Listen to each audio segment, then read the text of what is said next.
Breaking news: Yahaya Bello exposes presidency, admits to all Nigerians that indeed there was an attack on the presidential guard, and mourn victims. As one of the one of the captains that was killed is an only son. The wife is heavily pregnant, although the presidency has not said a word.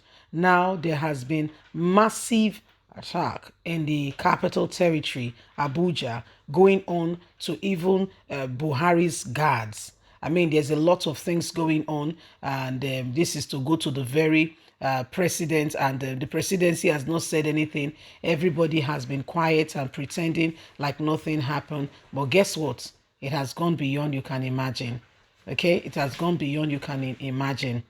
So this is what is happening right now, my wonderful people. The governor of Kogi State is one of the first persons to come out and say it is not right at all. It is not right at all. It is not right at all. It's something, that Nigerians should know and talk about. Please don't forget to give us a thumbs up, like us, share, subscribe. Let's get all the details. Yahaya Bello confirms attack on presidential guard, mourn victims, tell Nigerians it is time to look after yourself and protect yourself. The Kogi State Governor Yahaya Bello confirms the attack on the presidential guard, which took place last Friday night around Bello area, Council of Abuja. 3 soldiers were wounded and 8 persons were killed in the attack. Kogi State Governor Yahaya Bello has confirmed the ambush on troops of the 7th Guard Battalion of the Nigerian Army Presidential Guard Troop. The troop who are responsible for the security of the Nigerian president were ambushed on Friday night around the Buhari area council of Abuja by terrorists suspected to be Boko Haram. The incident, which took place last Friday night around Bello area council, left 3 soldiers seriously injured who are currently in the hospitals undergoing treatment, and 8 persons killed. 2 of the slain persons were officers, including a captain, a lieutenant, while the remaining 8 were just soldiers. According to a source within the army, the main aim of the terrorists is to attack the Nigerian law school in Bello, and that they may have already encamped in the area. Confirming the incident, the Kogi State Governor mourned the indigents of the state who died in the attack. In a statement by his Chief Press Secretary, Mohammed, the governor commiserates with the Nigerian army and the immediate family of the deceased. Meanwhile, condemning the disastrous act, the governor urged authorities to bring the perpetrators to book. The Presidential Brigadier Guard, Governor Bello, grieved the death of army officers killed during an ambush, commiserate with family and the Nigerian compared with the families and Nigerian army. The Kogi State Governor says our government has continuously showed unfavorable condition to be able to protect Nigerians, and we honestly ask that Nigerians begin to look at avenues and measures to which they can use to protect themselves and look after themselves in the face of the current atrocities we are experiencing. Governor Bello said the Nigerian army are doing their best, but it seemed not to be enough, that the presidency must rise and look for opportunities on how they can further strengthen the security architecture of the country. Today, Nigerians are going through a lot, and it feels like the government and the people do not truly clearly get the whole picture of what is going on, and Nigerians need to be on guard with regards to protection of their personal safety. So this is what is happening. Imagine they are not telling Nigerians that they need to look after themselves.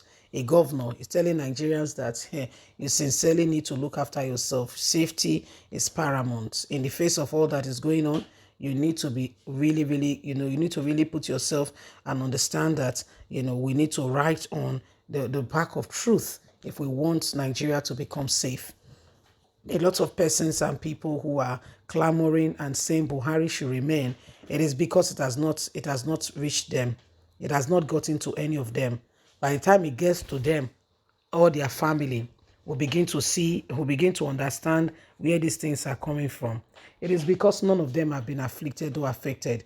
For crying out loud, Buhari's family does not live in Nigeria. Please investigate, do your findings, and get back to me. Buhari's family does not live in Nigeria. So, and he himself is traveling. And these are the very people who are supposed to be protecting him and are now being, who are supposed to be looking after him, are the ones now being, they are trying to check and to see really how, solid the protection around him is. By the time they are done with that, we can begin to know that, know for sure if things are going to change, or if it's going to do something about it. Okay, so these are some of the things that are going on, and why Nigerians are calling for immediate shake in our system. Okay, immediate shift. And listen, guys, the way it can happen is you and I, first of all, getting the right leadership. Many Nigerians know what to do, don't get me wrong. Many Nigerians, they know what to do. Okay, they can have leadership positions and things that could possibly bring a change. But guess what? Not rising up to the occasion, allowing things to just lay by is what has brought us to where we are today. Honestly speaking, is what has brought us to where we are today, and why every one of us have got a duty to ensure that we rise up to the occasion and do not disallow, okay, the unfavorable conditions that politicians are putting on us, and forcing us to accept whether we like it or not. It's about time we begin to accept that, yes, we do really sincerely need change. We do sincerely really, really, really need change. And this change must come. And so when this change comes, it's so that every one of us can truly and duly understand that, every one of us are part and parcel of what, this change entails. It will affect you directly or indirectly. You will ply on the road. You will ply on that road. Even if you're always using the flight, your road, if the road around your area, you will not fly from your street to the next street. You may drive a car, but if the road is not done, you will go through that pothole. Your children may not school in this country, but they will, get on the road to get to the airport. Yes, if the country is not safe, you will have to go and employ the service of soldiers and mopo to be with you. Yes, so it will affect you directly or indirectly. Every one of us have got a duty to contribute meaningfully to the current occurrence. We must. It's not a choice. It's not whatever you no. It's everybody's duty. So leave us a comment. We'd love to hear from you. Please don't forget to like us, share, subscribe. Click on the notification button so you can get all our latest news. God bless you. Bye for now.